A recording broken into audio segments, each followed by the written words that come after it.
dia, senhores e senhoras. É um prazer muito grande estar novamente em contato com a população do Brasil e, quiçá, do mundo inteiro. Estamos aqui na Semana da Páscoa, estamos nos preparando para a celebração da ressurreição de Nosso Senhor. Por isso, quero chamar a vossa atenção para a leitura da Palavra de Deus no Evangelho de João, capítulo 12, e o versículo 12, aonde lemos: No dia seguinte, ouvindo uma grande multidão que viera à festa em Jerusalém, que Jesus vinha à cidade, tomaram ramos de palmeiras e saíram-lhe ao encontro e clamavam: Hosana, bendito o Rei de Israel, que vem em nome do Senhor. E achou Jesus um jumentinho e assentou-se sobre ele, como está escrito: Não temas, ó filha de Sião, eis que o teu rei vem assentado sobre o filho de uma jumenta. Os discípulos, porém, não entenderam isso no princípio, mas quando Jesus foi glorificado, então se lembraram de que isso estava escrito dele e que isso assim lhe fizeram.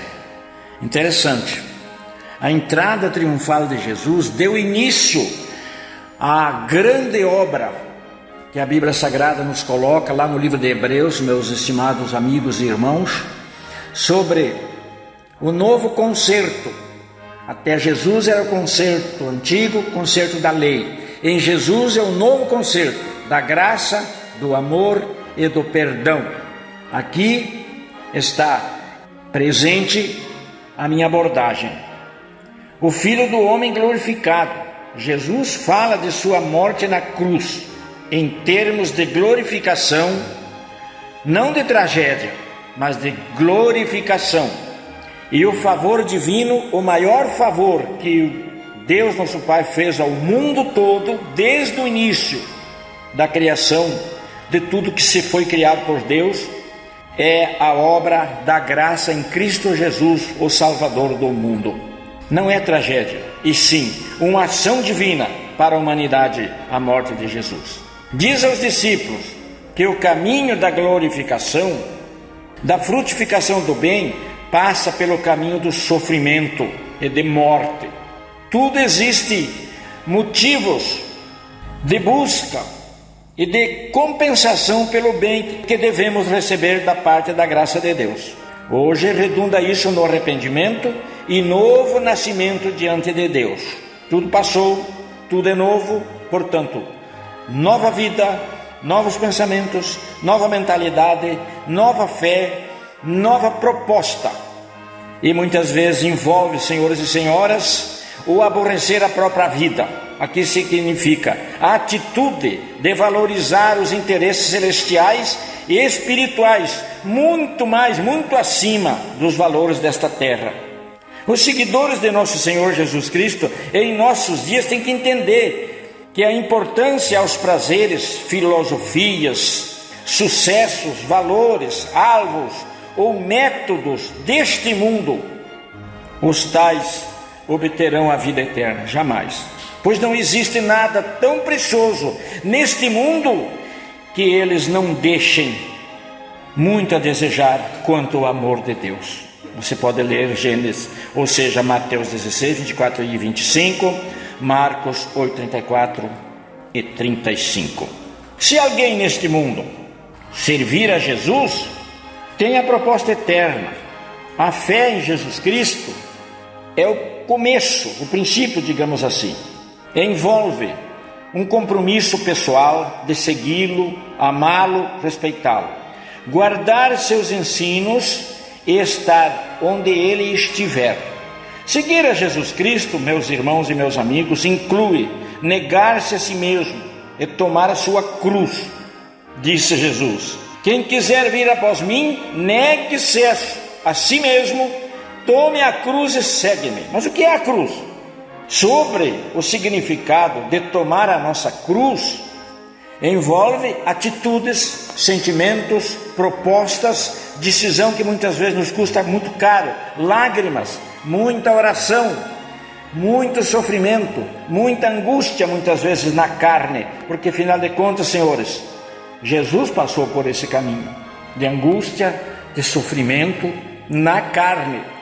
Ele era o Filho de Deus, mas tomou, segundo a misericórdia divina, proporções humanas, nascendo de uma mulher, a Maria, lá de Nazaré, trazendo com ele os modelos naturais do homem carnal, ser humano. Poderíamos usar uma expressão que normalmente usam por aí, a questão de ser o homem animal, terreno, que precisa encher o estômago, que precisa viver, que tem que aprender a falar, andar e assim por diante, humano.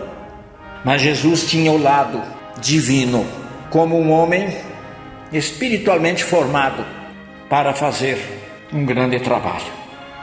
É muito profundo este aspecto. Na Páscoa nós celebramos, até nesse momento da antevéspera da ressurreição do Senhor, celebramos o sacrifício dele. Sim, 3 dias de silêncio, que segundo a Bíblia Sagrada, ele estava em um grande trabalho espiritual, não terreno, mas no campo dos momentos que o levariam a ser ele novamente santo, glorificado. Diz o texto sagrado de Apocalipse que ele chegou lá no inferno, no lugar de Satanás, aonde está proposto para os maus, aqueles que não terem a sorte de se arrepender e receber Jesus no coração. O texto diz que o Senhor tomou as chaves, tomou o domínio. O Senhor manda em tudo, da terra, em todas as proporções que você nesse momento, senhor e senhora, possa imaginar. Eu sei, você está celebrando a Páscoa, né? A ressurreição do Senhor, já começamos. Vem aí o domingo de Páscoa, prepara o teu coração. Vamos arrumar as nossas arestas, os nossos defeitos. Vamos buscar proporções como Cristo buscou nesses 3 dias de silêncio, da morte até o dia da ressurreição. Proporções de transformação espiritual, do material para o espiritual. E veremos grandes sucessos na nossa vida. Convido você para celebrar a Páscoa com o coração voltado para Jesus. Qual foi o sermão de Jesus? Questionado por alguém, se deveria amar os inimigos? Sim, Jesus abriu a boca sacrossanta com palavras poderosas e disse: sim, amai os amigos e maiormente, com mais força e capacidade, os inimigos. Quando questionaram ele sobre a oração, ele disse: orai por ti, entra no teu aposento, ora em segredo, e teu pai que vê em segredo te recompensará publicamente. Não é gritando pelas praças como fazia a velha lei antes de Jesus, não, é orando no teu quarto, ou seja, em qualquer lugar, mas secretamente no teu espírito, orando, às vezes até sem palavras. O apóstolo Paulo ensinou a orar em espírito, em sentido de meditação. A oração pode ser perene. Orai por vós e pelos vossos inimigos. Quando questionaram sobre o amor, Jesus disse: amai a Deus em primeiro plano e o próximo como a ti mesmo. Aí é celebrar a Páscoa. Sim, aí é celebrar a Páscoa. Amar como Jesus amou, quando foi ferido no Gólgota, em grande aflição ainda antes da morte, que ele ainda pronunciava, balbuciava na boca o sofrimento que ele estava, na angústia. Ele disse: Pai, perdoa, porque eles não sabem o que fazem. Não sabiam mesmo. Os soldados eram mandados, tinham que ferir a Jesus, não conheciam as perdas que o mundo estava tendo e ao mesmo tempo o ganho que a humanidade estava tendo com a morte do Senhor Jesus. Tá, chegou agora o momento da ressurreição, né? Os calendários indicam, chegou a Páscoa, todo mundo vai celebrar. Sim, convido a você para aceitar Jesus como seu Salvador. Não um Jesus no túmulo, não um Jesus fraco, não, mas Jesus transformado. A Bíblia relata momentos impressionantes do encontro do Senhor ressurreto com as mulheres companheiras, as Marias lá, que eram companheiras dele, e outras irmãos e irmãs, discípulos que se espantavam com o sofrimento e angústia, mas que quando encontraram Jesus ressuscitado, regozijaram e se alegraram. Agora eu te convido, aceite Jesus como seu Salvador, tá bom? Irmão Nésio convida você para aceitar Jesus no seu coração. Vem comigo, vem com nós, vem celebrar a Páscoa com Jesus no seu coração. Vem, Está aí o convite. Vem, este canal te convida. Venha receber Jesus no teu coração, tá bom? Vamos orar. Senhor Jesus, recebe, Senhor, essa pessoa que neste momento solenemente celebra a Páscoa, dando espaço no seu coração, no seu ser por inteiro, para o Jesus da glória, o Jesus ressuscitado, o Jesus do novo concerto que trouxe graça em lugar de lei e de condenação. Sim, Jesus veio trazer o perdão, é o novo concerto.